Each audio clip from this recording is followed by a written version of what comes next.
Lemahnya pejabat di zaman mantan presiden yang lalu dalam memberantas judi online membuat banyak kecurigaan karena maraknya judi online. Jangan-jangan memang sengaja diciptakan untuk keuntungan geng tertentu dan dilindungi sehingga bertumbuh sangat subur dalam periode 3 tahun terakhir dirinya berkuasa. Akibatnya sekarang pejabat yang berkuasa yang seharusnya bisa memblokir atau membatasi judi online masih mundur maju, takut untuk menumpas judi online karena pastinya kita tahu ada yang melindungi, dan tentunya yang melindungi adalah kekuatan keamanan yang powerful dan berlapis. Dengan pendiaman dan gagalnya atau tidak niatnya pejabat negara menumpas judi online, hal ini merupakan pukulan telak pada perekonomian Indonesia dalam 3 tahun terakhir ini. Mengapa? Karena kita tahu judi online mengakibatkan dalam 1 tahun saja ratusan triliun rupiah tidak berputar di sektor real, tapi ya berputar di dunia haram tersebut. Bayangkan ratusan triliun rupiah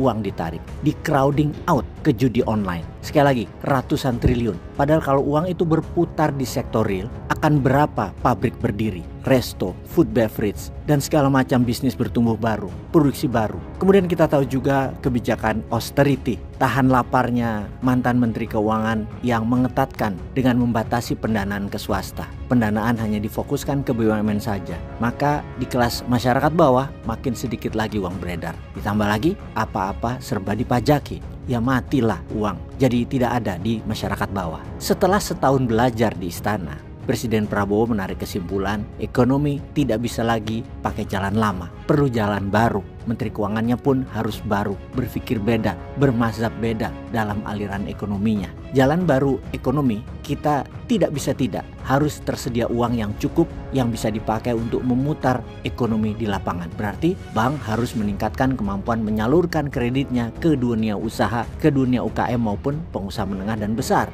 Tentunya di awal bank yang harus kerja lebih keras. Di saat seperti begini, ekonomi slow down karena terlalu lama direm, mencari kreditur yang baik tidak mudah. Memilih usaha yang punya prospek kreditnya tidak macet juga tidak gampang. Kredit perumahan misalnya akan bisa membuat ekonomi di bawah bergerak. Tukang-tukang batu dapat pekerjaan. Bisnis pertanian mulai dari cetak sawah yang membuat petani, di mana saat ini ada 25 juta petani, lebih perlu pendanaan juga untuk bibit, pupuk, dan sarana pengelolaan sawah. Itu juga merupakan bisnis yang bagus ke depannya.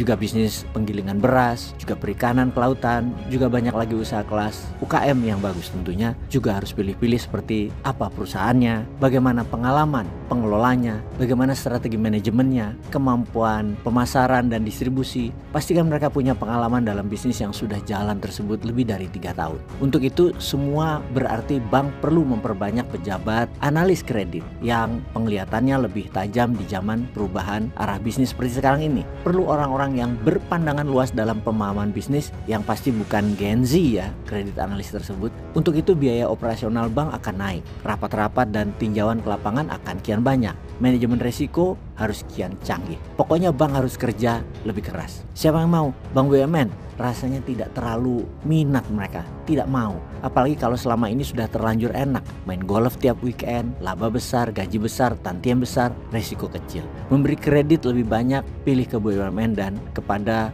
para taipan oligar, itu lebih enak. Uangnya besar dan jumlah pengusaha kreditornya sedikit. Pengawasannya mudah, kalau macet pun punya alasan, dipaksa pemerintah. Kesimpulan, sekarang ini akan sangat sulit mengharapkan kesukarelaan bank untuk bekerja lebih keras demi membantu kelancaran jalan baru ekonomi negara. Berarti harus ada pemaksaan lewat aturan, regulasi baru. Harus ada aturan baru yang ditaati bank. Jadi Pak Menkyu harus buat peraturan menteri yang memaksa banker kerja keras agar uang tersalur dengan cepat ke masyarakat yang produktif dengan risiko sekecil mungkin. Buat aturan menteri yang memaksa bank kerja ekstra keras agar penyaluran bisa secepat mungkin ke sektor real. Jadi dahulu kita tahu siapa dan bagaimana penghalang ekonomi untuk maju di Indonesia. Karena pelumas uangnya itu ditahan dan dibatasi agar Indonesia memang tidak tumbuh ekonominya, terutama di masyarakat bawah. Sekarang jangan lagi ditahan di tengah oleh banker, juga sudah tidak ada lagi pejabat austerity, juga banyak pajak yang dibatalkan. Semoga selain banker mempercepat pendanaan,